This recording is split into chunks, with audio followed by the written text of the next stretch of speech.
Talkshow Batu Raja Radio. Assalamualaikum warahmatullahi wabarakatuh. Hadeng kang kance halakula halakulu negekian di 103,1 Batu Raja Radio, radionya Juma kita Etnikom Jaringan Media Etnik Indonesia. Wow, segar sekali kita di siang hari ini, di hari Kamis yang begitu manis. Ketemu juga dengan yang Pak Dokter yang manis. Ibong Mumun temu dengan Adeng kang kance di lembar ke-30 di bulan Desember 2021. Seperti yang sudah kita janjikan, Adeng kang kance, kita akan live talk show bersama dengan Rumah Sakit Santo Antonio Batu Raja. Dan saat ini sudah hadir di samping Ibu Mumun, dokter yang sangat manis, kata Ibu Mumun, Dokter Rahmat Hidayat SPOG, spesialis kandungan ya, dokter spesialis kandungan. Halo, selamat siang Pak Dokter. Selamat siang Mbak. Assalamualaikum warahmatullahi wabarakatuh. Waalaikumsalam warahmatullahi wabarakatuh. Jangan tegang Pak Dokter, jangan gugup. Ya. Iya, karena saya yang juga yang agak gugup juga akhirnya ya.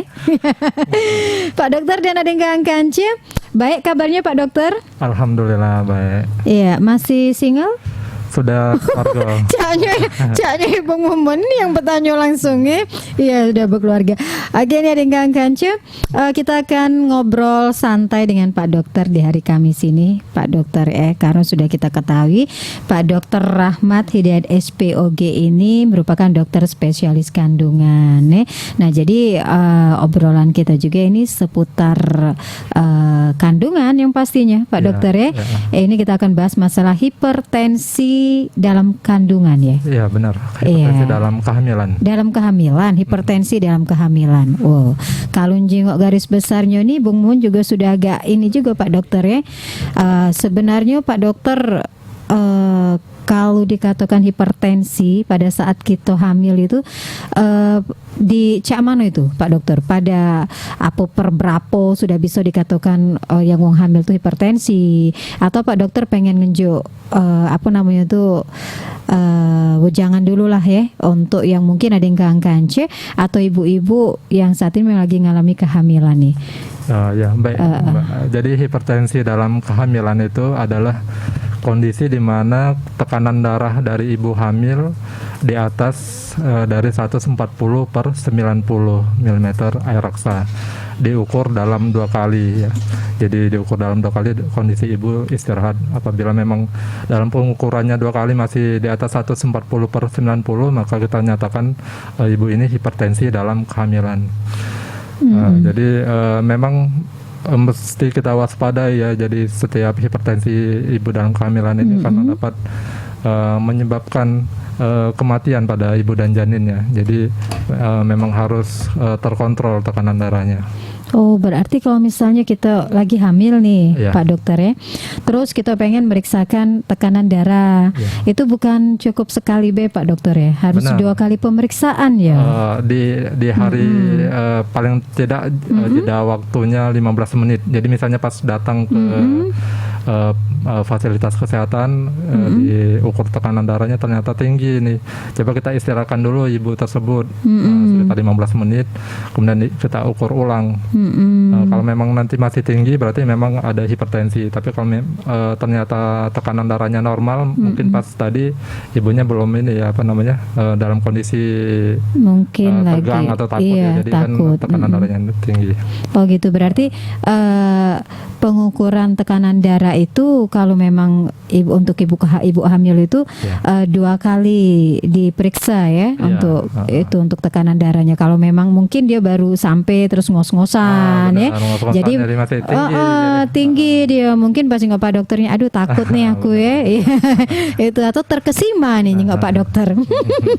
Jadi dia pas diukur, tapi untuk ukurannya yang tinggi itu 140 per 90 Pak Dokter ya. Kalau misalnya di bawah itu berarti masih dalam kondisi batas yang normal. batas normal ya. Alhamdulillah kalau mak itu ini apa namanya itu pertama sekali nih Adeng Kang Kance ya. Kita mengetahui ini juga berbagi informasi untuk seluruh Adeng Kang Kance, apalagi ibu-ibu yang saat ini sedang hamil. Itu ternyata kalau ukuran tensi darah kita sudah 140/90 itu sudah termasuk dalam kategori yang tinggi. Iya. Tapi ini tidak jenguk usia ini Pak Dokter? Tidak lihat usia, dari berapapun usia ibu hamil. Oh, kan biasanya ada juga orang tuh yang lah usianya sudah agak Ya. lumayan berumur ya, seperti diriku mungkin ya. Misalnya Ibu Mumun hamil lagi, misalnya Pak Dokter ya. Nah, itu usianya sudah 40 ke pucuk kan. Tekanan 140 itu termasuk tinggi juga ya. Tetap tinggi ya. Oh, Jadi iya. itu memperberat kondisi biasanya nanti ke depannya, baik Baca ibu itu. maupun janinnya. Iya, jadi kalaupun bahayanya untuk yang kita mbak garis besarnya dulu nih, mungkin ya yang di rumah lagi monitor, kaget boleh interaktif nih di 0735322622. Lemak Pak Dokternya nih wong Batu Rajo, jadi tidak nak susah nih nih Bung Mumu nak jelas ke pakai translate bahasa Indonesia nih Pak Dokter Rahmat ya. Boleh campur-campur Boleh campur kan Iya. Pak Rahmat ya. Iya gado-gado tidak nak berbahasa Indonesia nih gitu nih. Jadi kalaupun apa namanya itu tekanan darah yang tinggi. Nah, terus itu resikonya pada saat kita melahirkan itu memang beresiko besar ya, Pak Dokter ya. Benar. Jadi hipertensi ini kita bagi-bagi lagi kalau dalam Oh, kehamilan banyak ya.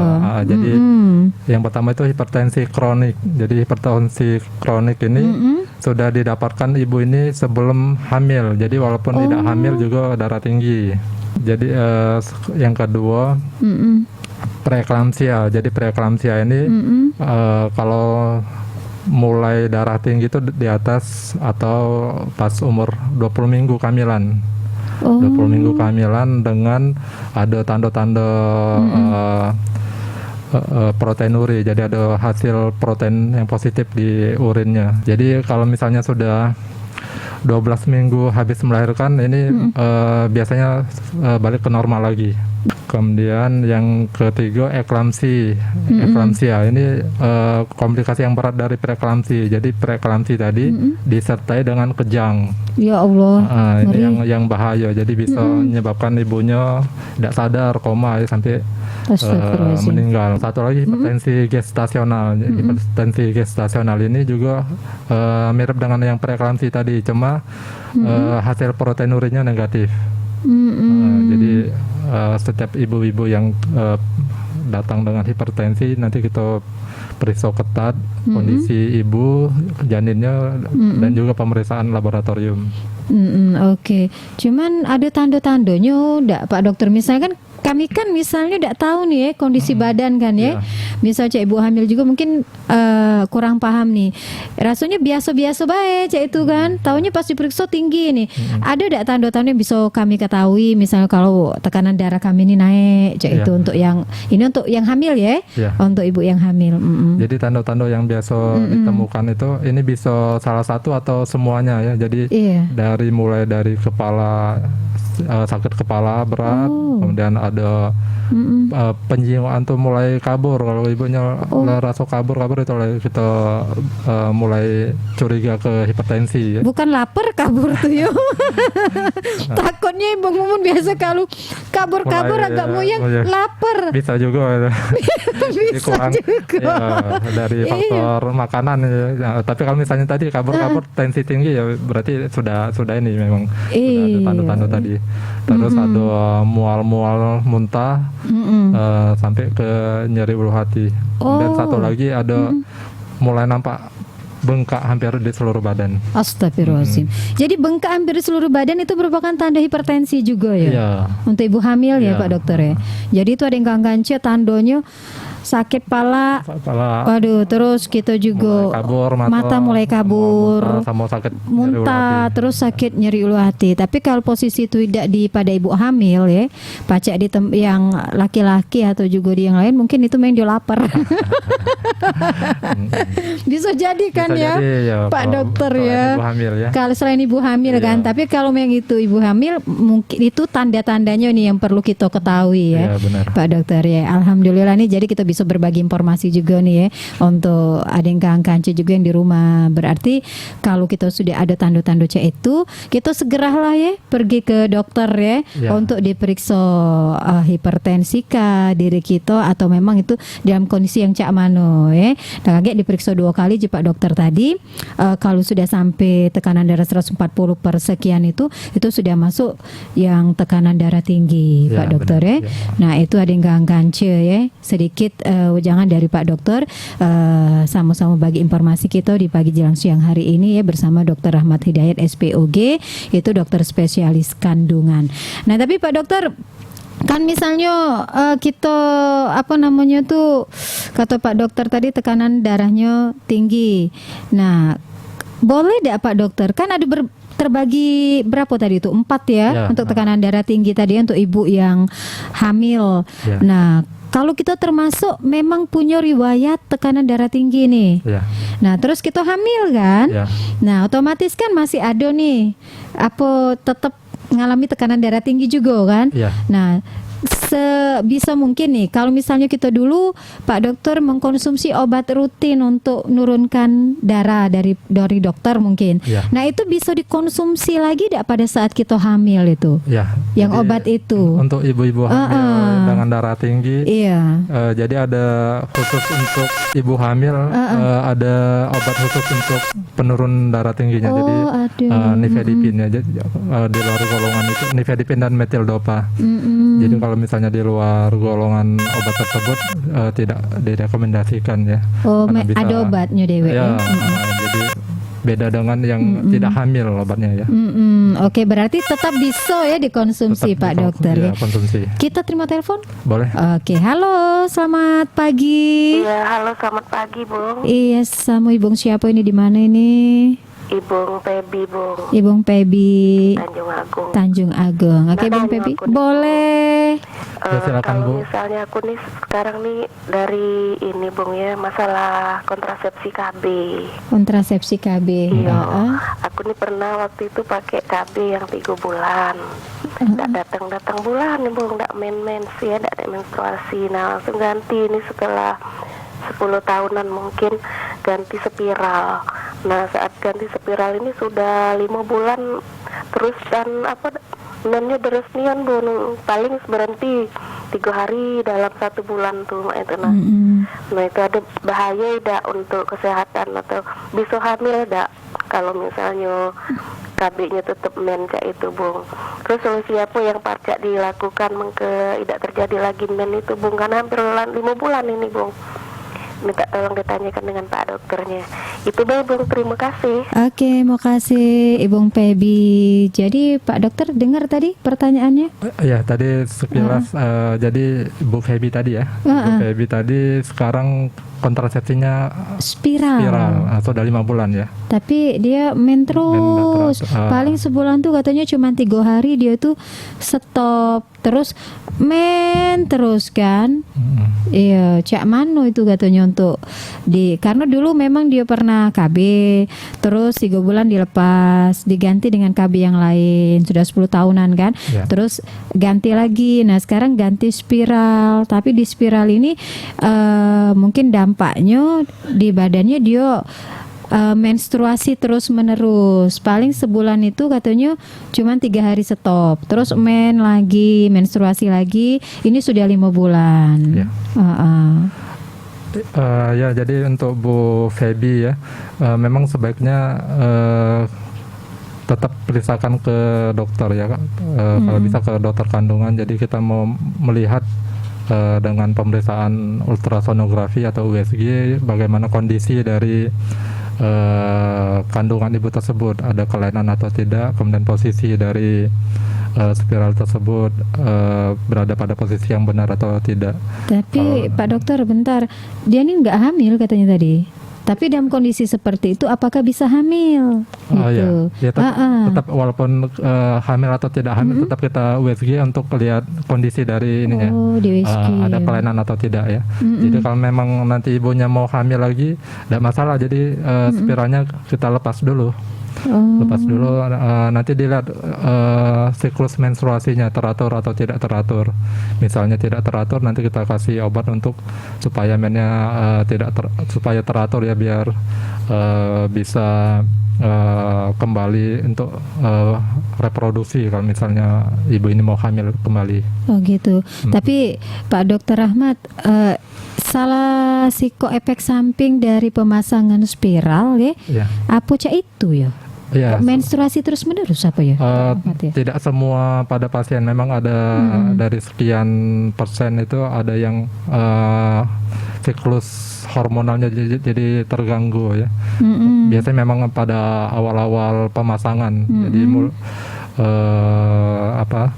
menstruasinya bisa lebih cepat dari biasanya. Memang ada, jadi memang dari beberapa pasien sekian persen mengalami hal tersebut. Terus menerus ya itu ya? Iya. Itu tidak bermasalah di kondisi kesehatannya apa ya? Makanya kita nanti harus periksa lagi, terus juga kalau memang ada tampak-tampak dari kondisi ibunya pucat atau anemia, mungkin perlu pemeriksaan darah juga. Oke, jadi itu ya untuk Ibu Pebi yang ada di Tanjung Agung. Kita oka dulu ada yang kance. Kaki kita tetap balik lagi bersama dengan Dr. Rahmat Hidayat SPOG, dokter spesialis kandungan dari Rumah Sakit Santo Antonio Batu Raja. Talkshow Batu Raja Radio.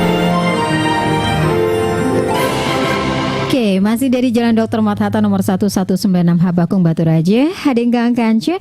Kita lanjut nih bagi informasi nih obrolan santai kita di pagi hari ini ya. Laptop show ini bersama dengan Rumah Sakit Santo Antonio dengan Dr. Rahmat Hidayat SPOG, dokter spesialis kandungan. Nah, tapi ngomong-ngomong masalah Rumah Sakit Santo Antonio, Pak Dokter, kabar-kabarnya sudah ini ya, sudah bisa melakukan operasi ya kita ya untuk Antonio ya. Ya, jadi pasien BPJS tapi ini ya. Insya Allah kabarnya mulai Januari nanti. Jadi ibu-ibu yang pakai BPJS bisa menggunakan BPJS kalau untuk operasi melahirkan atau misalnya ada tindakan lain, kuret atau operasi kandungan lainnya. Oh itu jadi alhamdulillah ya. Ada yang kance, jadi tidak perlu kita nak jauh-jauh lagi. Yang pasien BPJS-nya tidak usah nak ragu lagi. Khawatir, tidak bisa aku ada galak katanya ke sana tidak bisa operasi. Tidak, mulai Januari alhamdulillah di Rumah Sakit Santo Antonio kita sudah bisa ya melakukan tindakan operasi. Kita buka telepon dulu ini. Halo, selamat pagi. Pagi. Iya, sama Mamang siapa ini di mana, Mang? Mamang Roni di Sukaraya. Mang Roni di Sukaraya. Mang Roni, ada yang nak ditanya sama Pak Dokter nih? Iya, Bung. Ini aku kan baru nikah nih. Nah, aku sama biniku nih nak dapat ke anak kembar. Oh, anak kembar. Ada ya program untuk anak kembar, Bung ya. Oh, itu. Oke, makasih Mang Roni. Itu baik? Iya. Oke, makasih ya Mang Roni. Ya Bung, itu baik Bung ya. Yo, waalaikumsalam warahmatullahi wabarakatuh. Jadi agak meleset sedikit dari obrolan kita masalah hipertensi pada ibu hamil ya, Pak Dokter Rahmat. Apa-apa kan Pak Dokter ya? Ya, ada apa-apa. Karena ada yang baru menikah ini yang pengen program anak kembar, tapi setahu Ibu Mun, kadang tuh itu juga dari faktor keturunan ya. Benar, jadi salah satu keturunan baik laki-laki atau suami, kalau ada yang keluarganya ada keturunan kembar, bisa juga ke ini tadi pasangan tersebut ya. Tapi kalau genetik ya. Jadi kalau memang untuk alamiah, untuk sejauh ini belum ada program khusus untuk mendapatkan bayi kembar. Kecuali kalau memang program bayi tabung, insya Allah bisa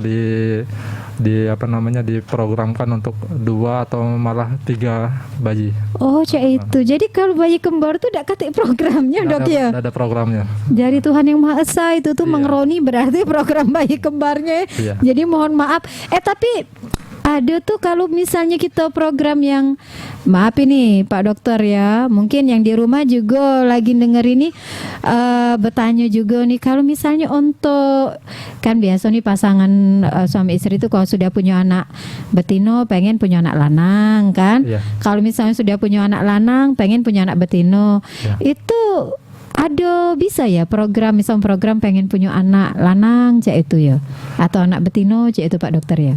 Jadi untuk selama ini biasanya dari faktor selain itu tadi makanan biasanya. Jadi selain genetik juga makanan. Kalau untuk apa namanya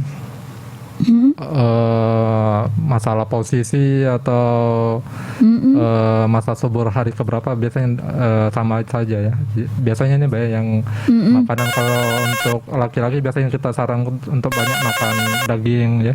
Kalau untuk perempuan biasa juga makan sayuran. Tapi itu kadang-kadang berhasil juga, tidak 100% berhasil. Jadi walaupun kita sudah usaha masih ternyata. Iya, benar juga sih. Masih kendak dari Allah itulah dengkang C. Tapi yang jelas kita sudah berusaha ya, tidak masalah kalau kita coba. Ya, Pak Dokter ya. Kita terima lagi telepon. Halo, selamat pagi. Pagi, halo. Iya, halo. Sama Mamang siapa ini di mana, Mang? Mang Rudi. Ya. Oke. Nah, saya nanya Bang tentang kandungan. Nah, dulu kan bini aku tuh sempat keguguran Bang ya. Nah, jelas dan pekannya aku sudah memastikannya pas di USG itu kosong. Nah, tapi dia tuh pernah pendarahan, mungkin keguguran muda. Nah, aku tuh nanya, keguguran muda tuh benar apa cuma dahak kental yang keluar tuh itu nah. Nah, itu kan Bang ya. Oke, Mang. Yuk, Waalaikumsalam warahmatullahi wabarakatuh. Ini masalah keguguran ini. Enggak apa-apa. Jadi buat Pak Rudi tadi ya. Iya. Nah, jadi memang kalau memang pada trimester pertama itu kan jadi apalagi kalau misalnya lebih kurang 5 minggu atau kurang dari 8 minggu itu dari pemeriksaan USG memang baru nampak kantong kehamilannya saja ya. Janinnya kadang-kadang masih sangat kecil sekali. Jadi kalau memang ada keguguran biasanya keluar memang hanya perdarahannya saja. Oh, jadi, darah bayi memang ya. Jadi kecuali kalau sudah hamilnya di atas 2 bulan itu sudah ada janinnya walaupun kecil sekali. Jadi kalau kurang dari 8 minggu atau 2 bulan itu biasanya kalau keguguran ya memang darah B yang keluar. Tapi terus kita cek lagi darah itu dengan USG. Kalau memang sudah bersih berarti tidak perlu dikuret.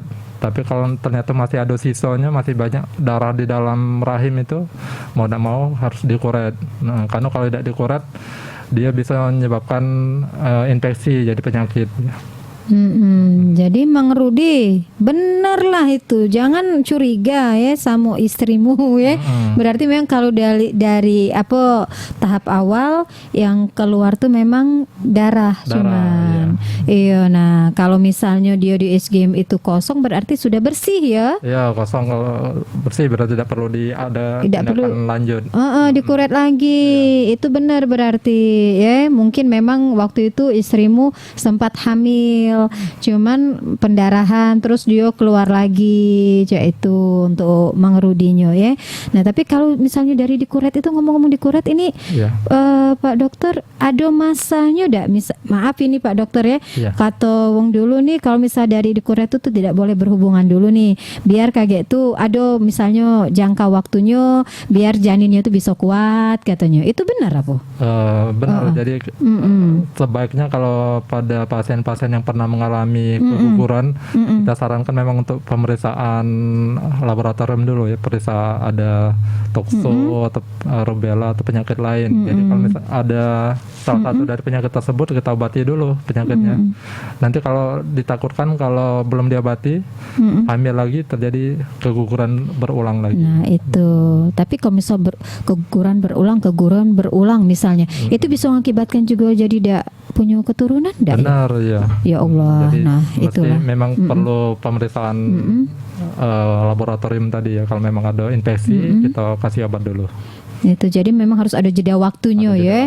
Jadi bapak-bapak tuh nah benar tuh, dan anehkan omongan Pak Dokter tuh kata Ibu Mumun. Dikira kita tuh ibu-ibu tuh kadang dikiranya apa namanya tuh main-main bel ngomong masalah itu tidak boleh nih karena memang takut janinnya itu tidak kuat. Ternyata memang benar kan ya Pak Dokter ya, harus ada jeda waktunya untuk berapa bulan itu. Takutnya kayak keguguran lagi.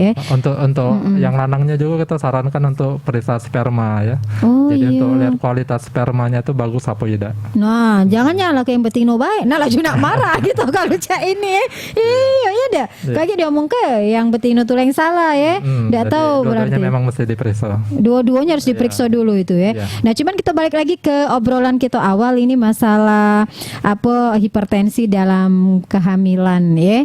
Nah, itu bisa tanda-tandanya misal gejala sudah ada. Nah, kalau kita sudah tahu tanda itu berarti kan kita juga bisa nih cara untuk mencegah atau mengatasinya nih. Kira-kira apa sih yang harus kita lakukan? Misalnya kalaupun kita sudah kena yang namanya hipertensi, kita boleh deh, angkat dulu teleponnya. Halo, selamat pagi.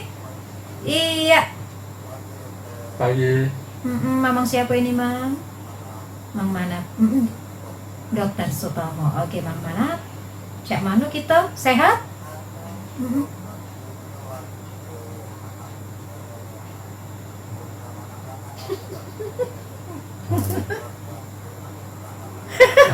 Iya. Benar ya. Iya. Ya. Oke. Waalaikumsalam warahmatullahi wabarakatuh. Ini kepengenan ya ini Cak Pak Dokter. Iya. Benar ini memang tadi apa namanya faktor genetik itu kadang kuatnya. Jadi kalau misalnya memang banyak keturunan lanang, tapi kita usaha kalau lanang itu coba banyak tadi makan macam-macam daging tadi ya. Jadi ikhtiar gitu, jadi berusaha gitu. Ini mudah-mudahan juga pas periksa sesuai dengan kehendak kita. Jadi kalaupun dapat yang sama ya kita terima apa yang dikasihkan. Iya. Itu bukan cuma orang awam. Kadang-kadang dokter kandungan juga guru-guru saya tuh ada yang lanang baik. Anaknya ada masih tahu jadi walaupun dokter kandungan juga masih juga walaupun teorinya cak ini ternyata prakteknya tidak yang kita harapkan. Masih balik ke yang pucuk tuh lah Pak Dokter ya berarti ya. Walaupun sudah mungkin mengkonsumsi yang lanang itu perbanyak makan daging-daging ya. Terus yang betino banyak makan sayur-sayur. Ini udah dimakan daging-daging masih keluarnya posisi betino tuh lah.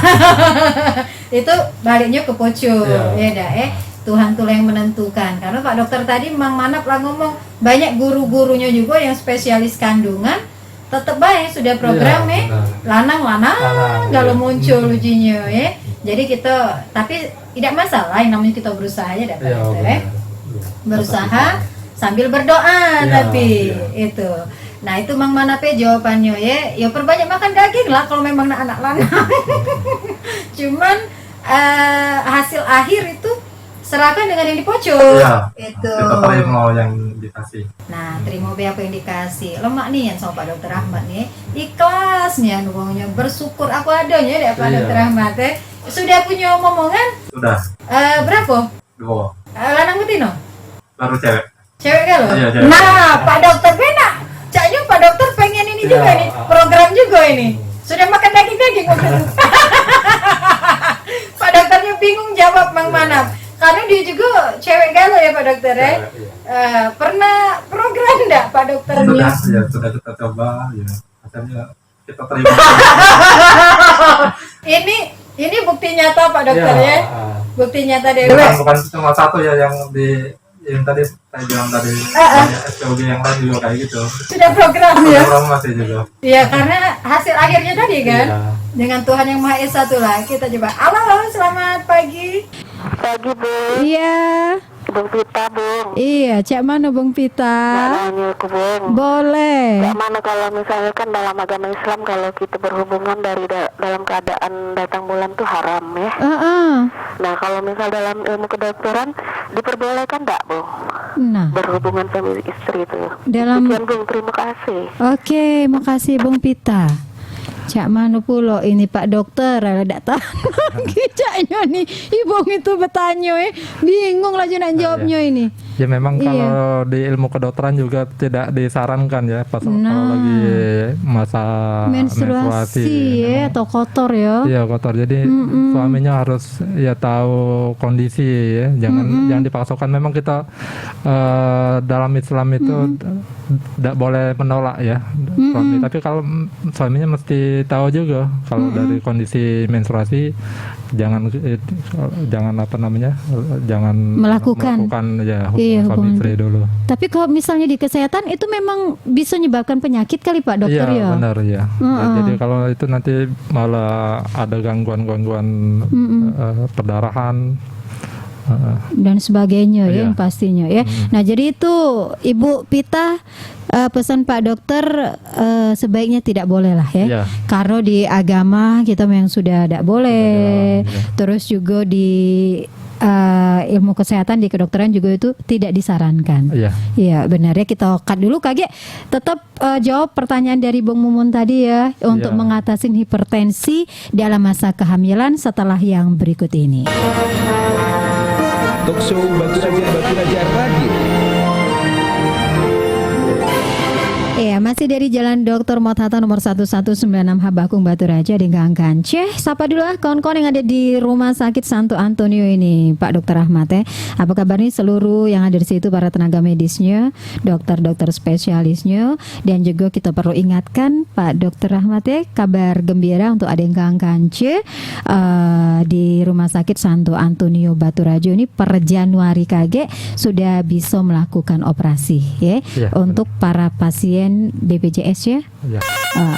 Itu yang alhamdulillah nih ya. Nah ya, kita angkat lagi, terima lagi telepon. Ya, Mbak. Boleh ya? Ya boleh. Oke, halo, selamat pagi. Selamat pagi. Pagi. Mamang siapa ini, Mang? Mang Rudi Mang Rudi. di Peninjauan. Peninjauan. Oke, Mang Rudi. Yang kata pengumuman tadi yang sudah bisa BPJS tadi, alhamdulillah kemarin habis dari berobat juga di Antonio kan, cuman lewat bukan operasi kan. Alhamdulillah pelayanannya sudah bisa BPJS kan. Alhamdulillah. Informasi, terima kasih dokter. Ya. Mau bahasan tadi untuk ini ya operasi BPJS itu sudah bisa ya. Informasi tadi kan. Sudah. Oh, ya. Mudah-mudahan nanti kalau misalnya berobat lagi ke Antonio bisa operasi kan. Yang sesuai tema itu mau tanya yang untuk ininya masalah kandungan. Kalau istri kan habis menstruasi itu masa subur ya dok ya. Iya. Nah kalau suami itu masa subur untuk pembuahan ke kandungan itu ada nggak terlepas dari si istrinya gitu aja, untuk suaminya ada masa subur gitu. Oke. Gitu, dok. Makasih dok. Ya, Waalaikumsalam warahmatullahi wabarakatuh, Pak Rudi di Peninjauan. Kan kalau kami cewek nih, kalau ibu-ibu nih Pak Dokter, itu kan memang ada masa suburnya ya. Ya, benar. Katanya sudah menstruasi itu subur, hitungannya itu kan. Nah, kalau di bapak-bapak di lanang tuh ada masa suburnya juga apa ya? Kalau pada laki-laki normal itu sampai usia lanjut, kalau masih bisa ejakulasi tetap masih bisa membuahi. Subur terus berarti. Iya, subur. Tergantung dari kualitas spermanya tadi. Jadi walaupun udah di atas 50 tahun itu, asalkan masih bisa ejakulasi, masih bisa istilahnya apa kalau bahasa kita nih masih pegang ya. Iya. Masih bisa membuahi ya. Pak dokternya lucu juga. Tapi ya kalau di bapak di laki-laki memang kalau dengar tuh memang dia katanya semakin tua semakin jadi Pak dokter ya. Mungkin ya. Mungkin enggak tahu juga Pak dokternya takut dia jawabnya.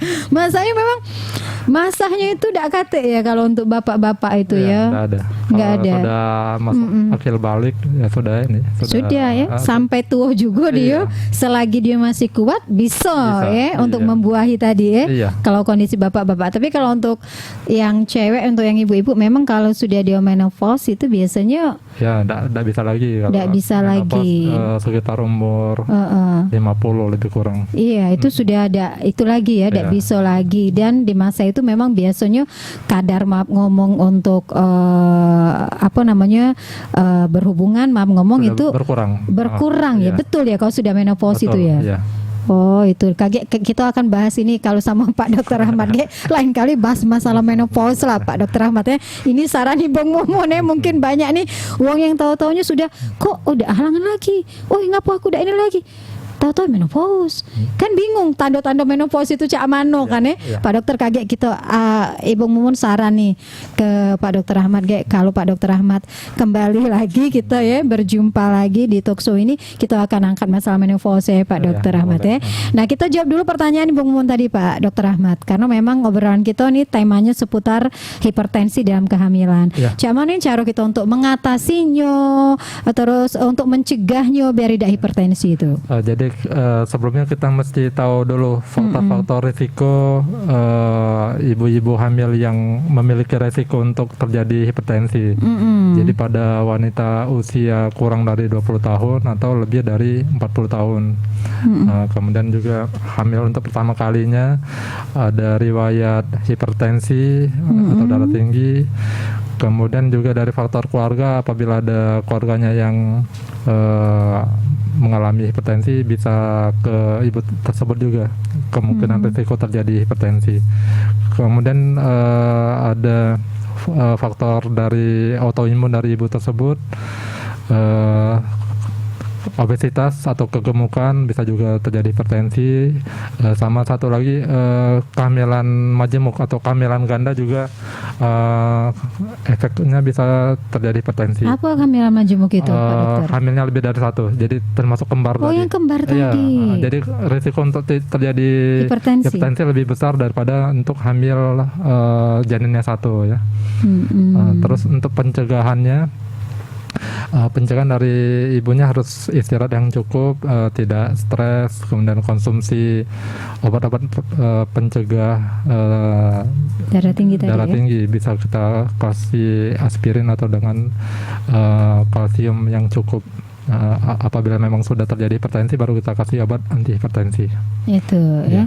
Itu untuk mencegahnya dengan kanca ya. Untuk yang memang sudah ada riwayat hipertensi itu sebaiknya memang kita lakukan untuk rutin periksa ke dokter ya.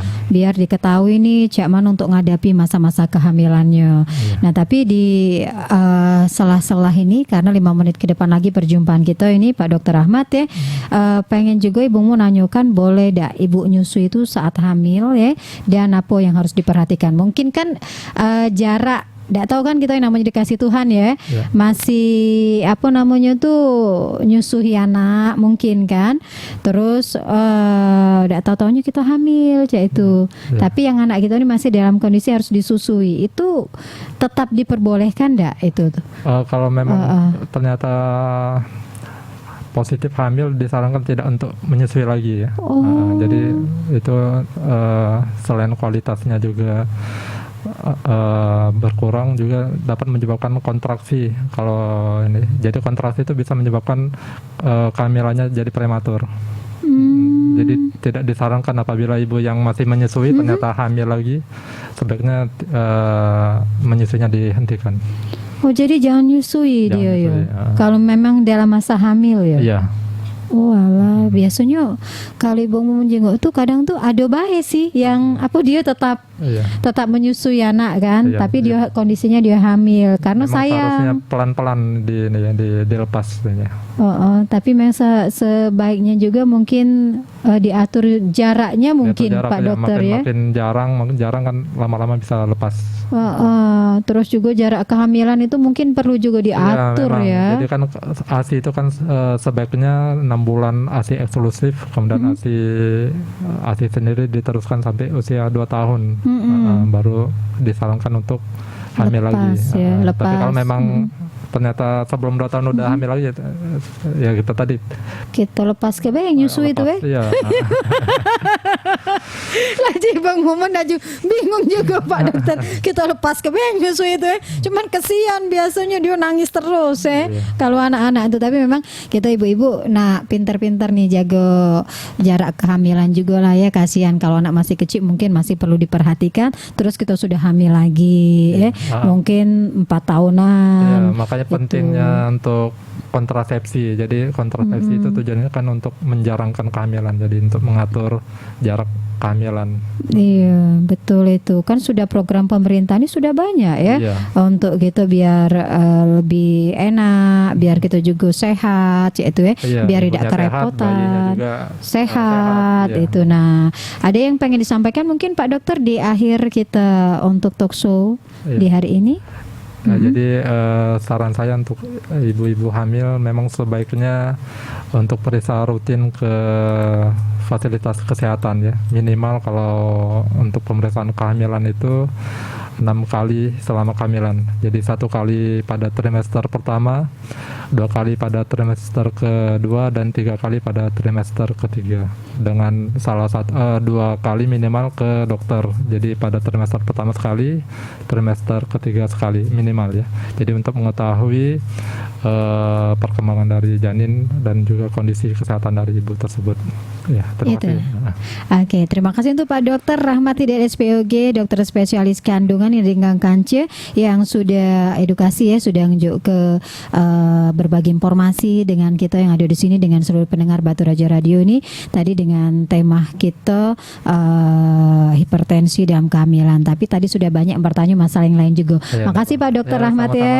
Iya juga kita ucapkan juga terima kasih untuk Rumah Sakit Santo Antonio juga yang Januari KG ini untuk Adeng Kance perlu diketahui sudah bisa melakukan operasi ya untuk pasien BPJS. Iya, untuk pasien BPJS-nya. Jadi tidak perlu ragu bimbang untuk kita berobat ke Rumah Sakit Dr. Santo Antonio. Iya. Ibu Muun bersama dengan Dr. Rahmat Hidayat amit mundur dulu. Terima kasih banyak kebersamaannya. Sudah ini ada rundingan yang lebih elok lagi, ada santan kince. Insya Allah dikanci oleh Ibu Nur. Jadi halakula halakulu negakian di 103,1 Batu Raja Radio, radionya cuma kita Enikom Jaringan Media Etnik Indonesia. Waktu tegak klubnya cukup sekian dan terima kasih.